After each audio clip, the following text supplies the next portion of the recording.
Hi guys! Magluluto nga pala ako ngayon ng tortang eggplant. At ito nga, meron na akong nasugbang eggplants at ang gagawin natin ay babalatan lang natin yan. Madalas kasi ang ginagawa ko guys ay binoboil ko yung mga eggplants. Kaso lang hindi siya masarap kasi nasusok na siya masyado sa tubig. So nawawala ng kanyang nutrients.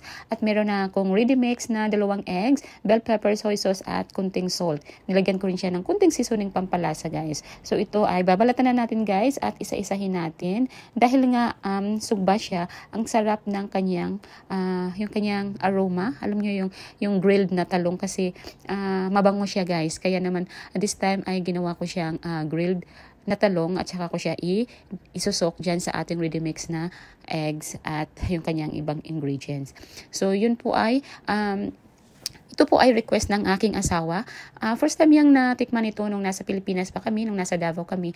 At meron kasi kaming bahay na narintahan at saka dalawang area. Yung isang bahay lang yung inupahan namin, pero isang owner lang yun siya guys. So ang ginawa namin sa bakanting lote ay inabunuhan namin ng lupa at binungkal ng maigi. Nagpautos yung asawa ko sa aking mga kapatid at kanyang kaibigan. Tapos tinaniman namin ng mga crops. So isa na doon yung ampalaya, yung eggplants, lemongrass at mayroon pang, alam niyo naman sa Pilipinas maraming mga tanim-tanim. Kaya nagustuhan niya ang lugar na yun.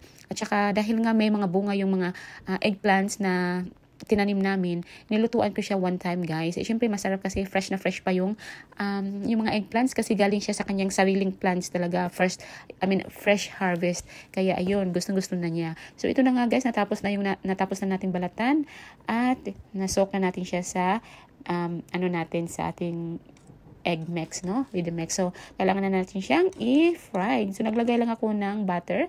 Oil naman ay okay lang. Pero, nasanay na kami na butter yung laging ginagamit dito sa kusina. So, ayan. Lagay lang natin siya, guys, ng isa-isa. At, lang natin, yung i-fry lang natin. Actually, luto na naman kasi na-grilled na nga siya. Kailangan lang natin siyang iprito konti at lutuin yung ating eggs. At saka yung leftover na eggs natin, gagamitin natin mamaya-maya kapag naluto na yung isang side at ibudbud natin or gamitin natin sa kabilang side naman pagkatapos natin maluto yung dito sa unang side. So, ayan na po ang ating tortang eggplant. So, ito nga ay gagamitin yan natin kapag nabaliktad na natin ang isa. So, ito na guys, ang sarap, ang bango ng ating tortang eggplant. At napakasarap nito kapag may kanin, of course, with a little bit of soy sauce at saka lemon. So, ito na yung ating 2 tortang eggplant at ang isa ay nasa patpayan. Maraming salamat. Thank you for watching. Bye!